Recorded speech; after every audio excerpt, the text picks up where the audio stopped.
Tjener Sverige.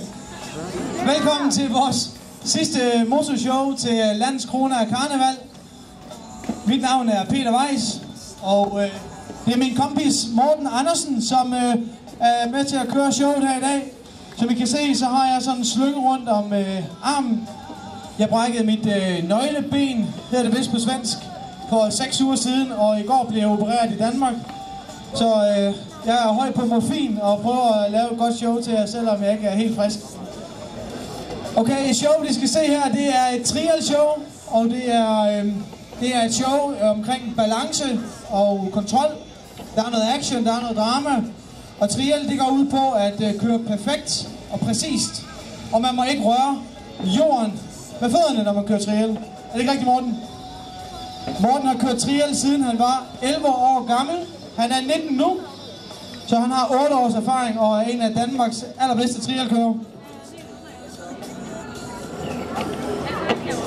Jeg tror ikke, der er så meget at sige. Vi skal i gang med showet, inden solen går ned, så I kan komme videre med jeres karneval og komme ud og få nogle flere fadøl og nogle sodavand til de mindste. Vi har et par enkle regler i shows. Den første regel, det er, at der er noget afspærring hele vejen hen her. Sådan noget tyndt, rødt plastik. Hvis I bliver på jeres side, så lover Morten at blive på hans side. Forstår I det? Giver det mening? Okay. Jeg ved ikke, hvor meget I forstår. Jeg er ikke så god til svensk. Og regel nummer 2 for at se showet, det er, at man klapper, hvis det er fedt. Hvis Morten han gør noget, der er rigtig fedt at kigge på, så må man gerne udstråle positiv energi. Jo gladere og jo vildere I er, jo bedre kører Morten. Og hvis han laver en fejl, hvis han rører jorden med hans fødder, hvis han vælter, hvis han kører ind i mig, så må I gerne buge. Skal vi ikke prøve at klappe alle sammen på én gang? Ja, Morten! Woo! Sådan! Så bliver det et kanonshow. Og Morten, hvis han kører ind i mig, så er det bare... Ja? Skal vi gå i gang? Yes! Morten, fyr den af!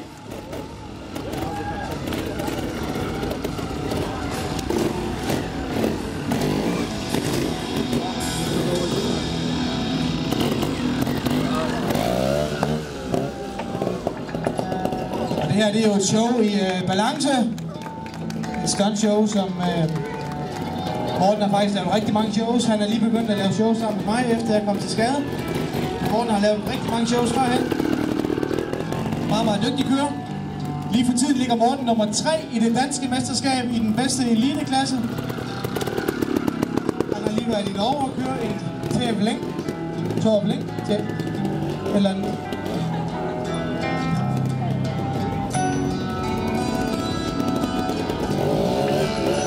Sådan. Og Morten han har lovet at blive på den her side, og I må rigtig gerne klappe Morten. Og det er helt i orden at tage billeder og lave video.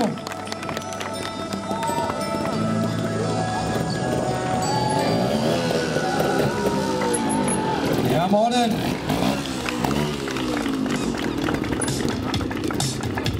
Det er højt nok, Line. Morten han sørger for at varme dækkene rigtig godt op. De må gerne være en lille bitte smule varme, inden han skal i gang med at køre. Frigear! Frigear, ja. Det er en fod. Vi har en aftale med Morten. Hver gang han rører i jorden, så får han en fadøl.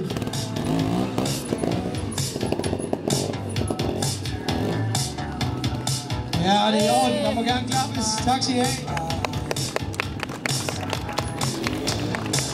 Så skal jeg passe på i hvert fald.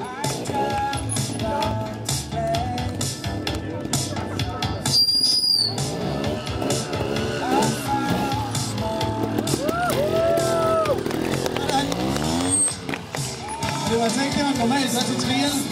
Der kører man igennem alle mulige forskellige forhindringer ude i naturen. Det her det er mere stunt show, end det er rigtig trial. Men det er det, de unge kan lide. Det er det, I kan lide i Sverige, har vi hørt i Danmark. Jeg tror faktisk godt, vi kan bruge en frivillig, hedder det frivillig på svensk. Er der nogen, som kunne tænke sig at være med herinde på 2 minutter? Nogen, som kunne tænke sig at være helt tæt på action? Dreng eller pige? Ung eller gammel? Er der en der? Der bliver på vej? Ja? Er der en, der er frisk? Cool. Hvad hedder du? Abdul. Velkommen til, Abdul. Hvor gammel er du, Abdul? Jeg er 16. 16 år gammel. Abdul, vil du lægge dig på jorden her og være med et øjeblik?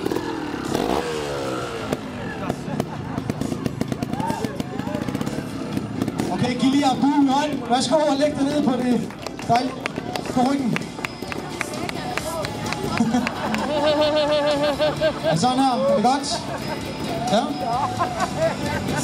Fast sprede benene. Okay, Abdul, vi laver lige en lille korrektion her af benstillingen. Sådan. Abdul, har du prøvet det her før? Det har Morten heller ikke. Okay, prøv. Øj, prøv at se. Det er livsfarligt det her. Det er godt, Morten.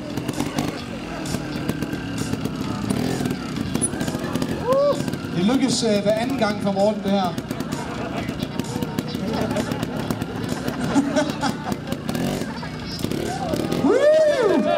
Det er meget vigtigt, at man ligger helt stille og Abdul ligger om. Okay.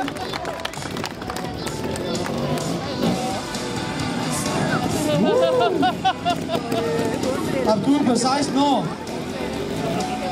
Har det været 16 gode år? Ja. Vi tager 16 mere, ikke? Det er helt stille. Lige nu står Morten og Abduls nerver.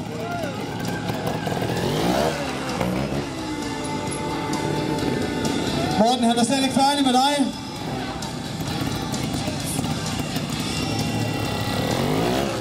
Hoppa! Stærkt.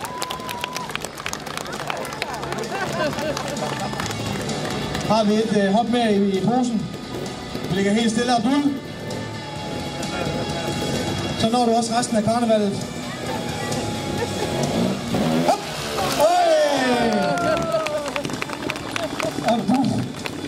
Kanon. Skal du bruge Abdul mere? Tusind tak, fordi du var med.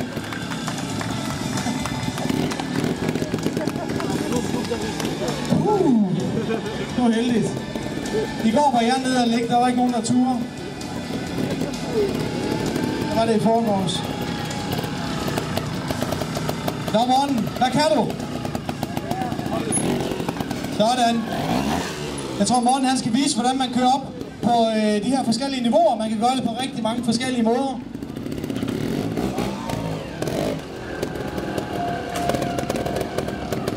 Mortens motorcykel, det er det spanske mærke, der hedder Sherco. 290 kubik, 2 takter. Den har cirka 16, 17, 18 hestekræfter. Ikke særlig mange heste i forhold til, hvad vi er i stand til. Øj. Det er godt, vi har forsikring.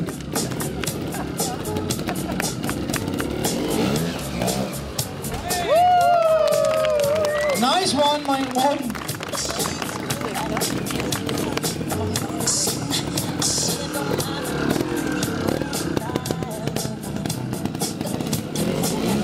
Og jeg ved, Morten han er topmotiveret for at lave et rigtig godt show til jer. Det er hans sidste show i denne omgang.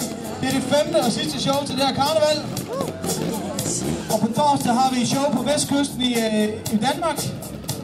Og Morten selvfølgelig også kan køre sin motorcykel. Og læg mærke til, hvor lidt luft der er i hans baghjul. Det er for at få ekstra meget vid. Så han kan køre ekstra nice.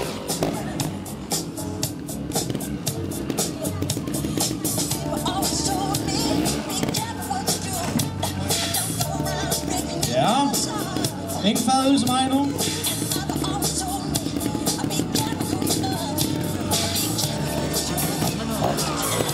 Der var en fes med mig. Tidligere i dag havde vi Ville på 9 år til at køre herinde også på en eltriel. Og den. Lad os lige se den en gang til, Morten. Morten han er meget fokuseret. Rigtig sportsmand. Kommer lige her på baghjulet. Baghjulet. Jeppa! Woo! Han er altså fuld kontrol på Morten her. Og der er stadigvæk sol nok til at køre. Det er perfekt.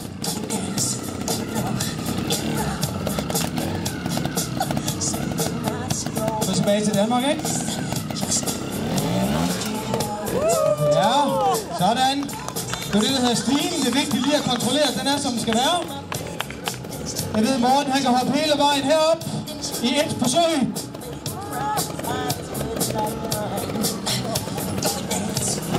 Det kræver altså helt perfekte bremser, helt perfekt kobling. Han skal have kontrol på så mange forskellige niveauer. Morten er 19 år gammel. Han har kørt det her trial i 8 år. Jeppa! Woo!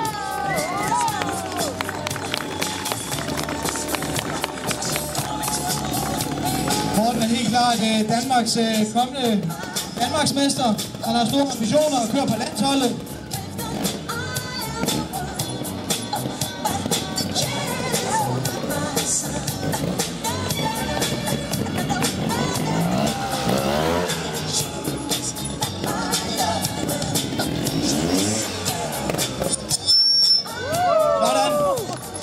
Det er ren skateboard-teknik, det der.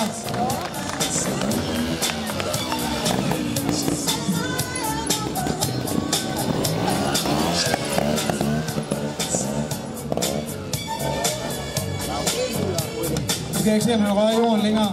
Hjælp mig derude.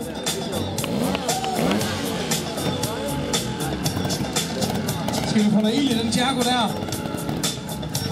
Der er et lille hop her. Læg mærke til, hvor lidt acceleration Morten har. Der er ikke engang en fod. Og 16 hestekræfter. Det er alt, han har at gøre godt med. Så. Yes! Nice! Godt, Morten. Og 180 grader. I hvert fald 90. Halvdelen er også godt nok.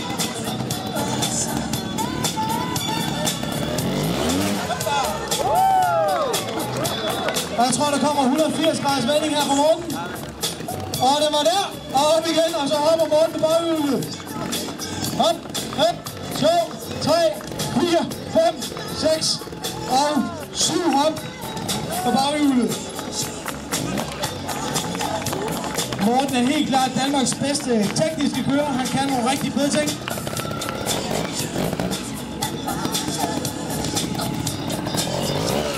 Jeg prøver bare at gå af vejen her.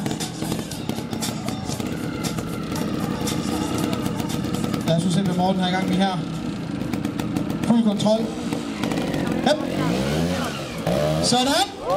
Yes, direkte op på toppen. Der er en fantastisk affjedring på sådan en motorcykel. Og vi kører direkte ned igen. Sådan. Giv lige Morten på hånden alle sammen. Sådan. Det var Mortens sidste show. Han har råd til at tage nogle chancer. Det går Morten. Det er mig, der skal køre bilen.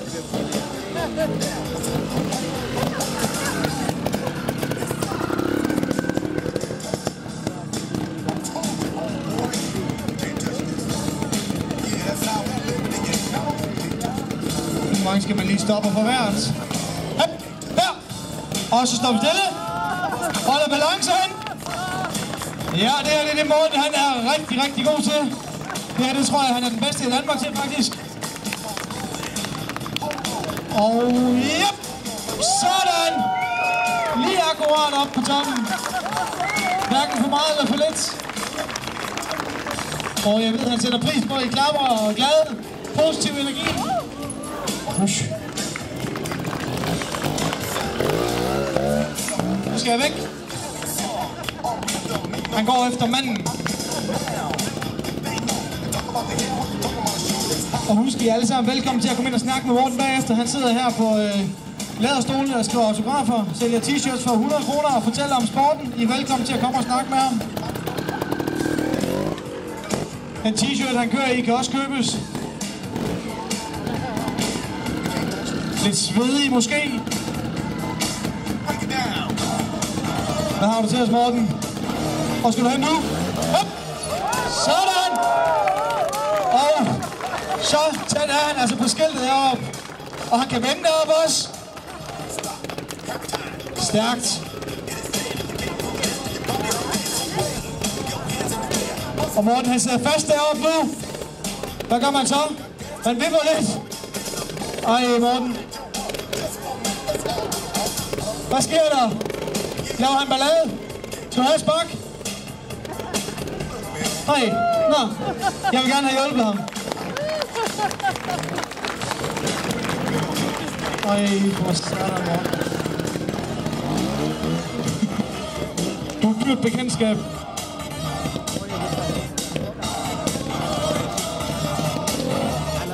Sådan. Og ses vi igen, Morten. Hop. Velkommen til toppen.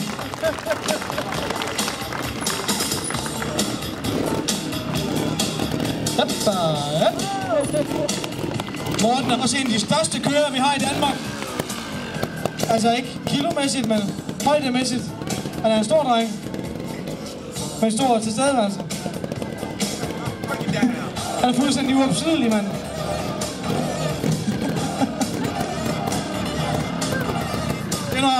Det er altså det, vi kalder for køkkenbordet, det her.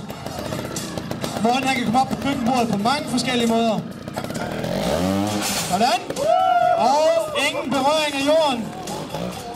Og han er oppe på det første niveau. Morten, han kører bare lige ned ad den igen. Ja. Balance, balance, balance. Sådan.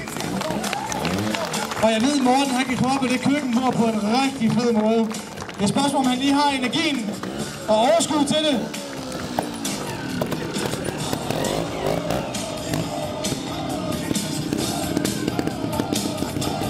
Skønt vejr her i Sverige. Jeg håber, at næste gang vi ses, så kører både Morten og jeg. Lad os nu se her. Det her, det er rigtig svært. Yep, der. Og den skal stå helt præcist.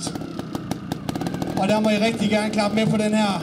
Den kræver altså noget opbakning. Der er højt deroppe, der er 1 meter op til toppen. Yes!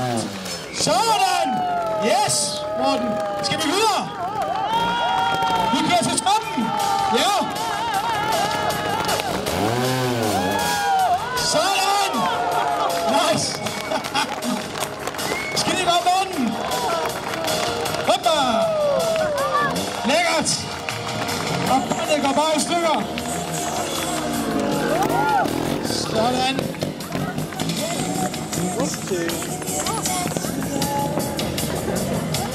Kan du samle båndet igen, Line? Rigtig flot, Morten! Hvad? Hej! Det ved jeg godt.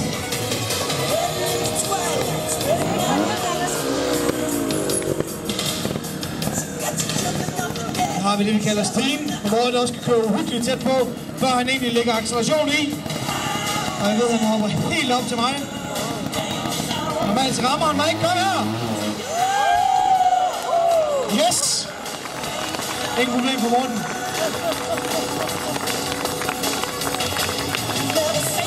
Og hvad sker der nu? Morten han vender. Ja, han tager den svære exit. Og der er det altså farligt at stå dernede i orange bukser.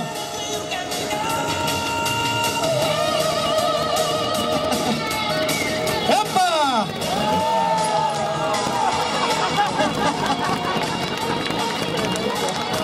Sådan.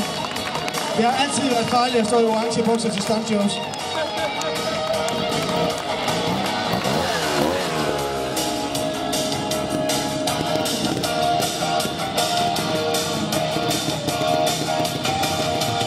Hvad har du til os, Morten?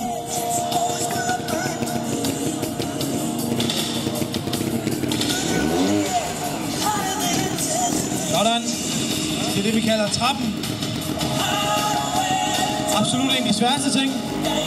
Sådan. Videre. Og fuld kontrol. Yes.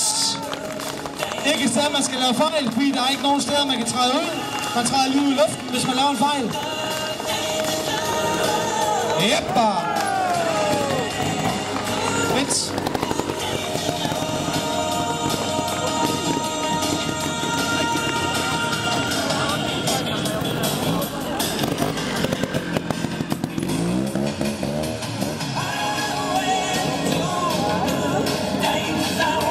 Morten, skal vi op og ramme Peters fod i dag? Jeg ved, du kan lide den. Øj! Tæt på! Ja, bakgear har den også. Yes!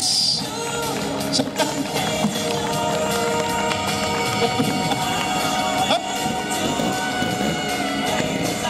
Der er så mange muligheder i trial. Det er verdens billigste motorsport, så hvis man har lidt benzin i blodårene, så er der altså den her sport, man skal dyrke. Jeg vil rigtig gerne snakke med jer alle sammen bagefter og skrive nogle autografer. Sælge en t-shirt. Velkommen til at komme og snakke.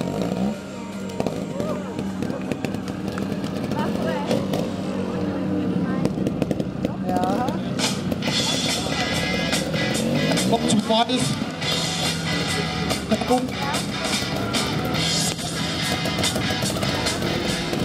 Og en lille duette til at slutte af på.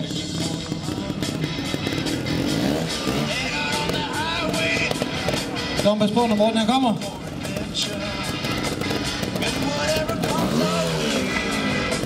Yes! Og det var altså Mortens afslutning.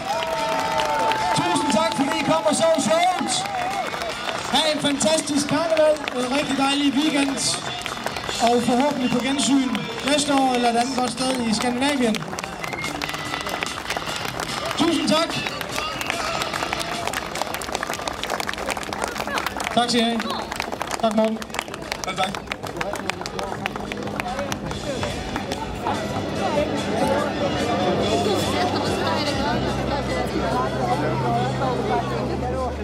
Plata.